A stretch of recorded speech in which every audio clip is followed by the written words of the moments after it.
নজর রাখবো পরের খবরে। সারোগেসি মাতৃত্ব নিয়ে বড় সিদ্ধান্ত নেওয়া হয়েছে বলে জানা যাচ্ছে। সারোগেসি মাতৃত্ব নিয়ে বড় সিদ্ধান্ত কেন্দ্রের। সারোগেসি মাতৃত্ব নিয়ে কেন্দ্রের বড় সিদ্ধান্ত। সারোগেসি মাতৃত্ব নিয়ে বড় সিদ্ধান্ত কেন্দ্রের। সারোগেসির মাধ্যমে সন্তান হলে সেক্ষেত্রে যেটা জানা যাচ্ছে যে কেন্দ্রের কর্মীদের জন্য 180 দিনের ছুটি দেওয়া হবে। 180 দিনের মাতৃত্বকালীন ছুটি দেওয়া হবে বলে কেন্দ্রীয় সরকার এই সিদ্ধান্ত নিয়েছে।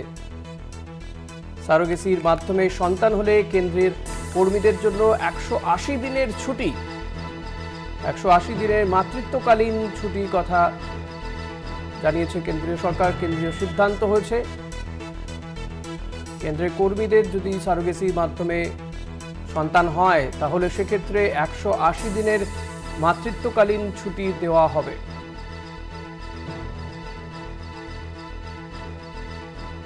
সারোগেসি মাতৃত্ব নিয়ে বড় সিদ্ধান্ত কেন্দ্রের। 180 দিনের ছুটি পাবেন কেন্দ্রীয় সরকারি কর্মীরা, 180 দিনের মাতৃত্বকালীন ছুটি পাবেন তারা। কেন্দ্রের কর্মীদের জন্য এই 180 দিনের ছুটির কথা ঘোষণা করেছে কেন্দ্রীয় সরকার। নিঃসন্দেহে বড় সিদ্ধান্ত কেন্দ্রীয় সরকারের। সারোগেসি মাধ্যমে সন্তান হলে 180 দিনের মাতৃত্বকালীন ছুটি, অর্থাৎ 6 মাস মাতৃত্বকালীন ছুটি পাবেন কেন্দ্রীয় সরকারি কর্মীরা। সারোগেসির মাধ্যমে সন্তান হলে 180 দিনের মাতৃত্বকালীন ছুটি মিলবে। কেন্দ্রের বড় সিদ্ধান্ত। কেন্দ্রের কর্মীদের জন্য এই 6 মাসের ছুটির কথা ঘোষণা করা হয়েছে।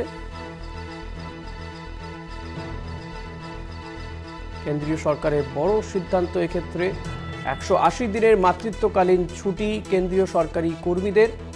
সারোগেসির মাধ্যমে সন্তান হলে 180 দিনের ছুটি দেওয়া হবে।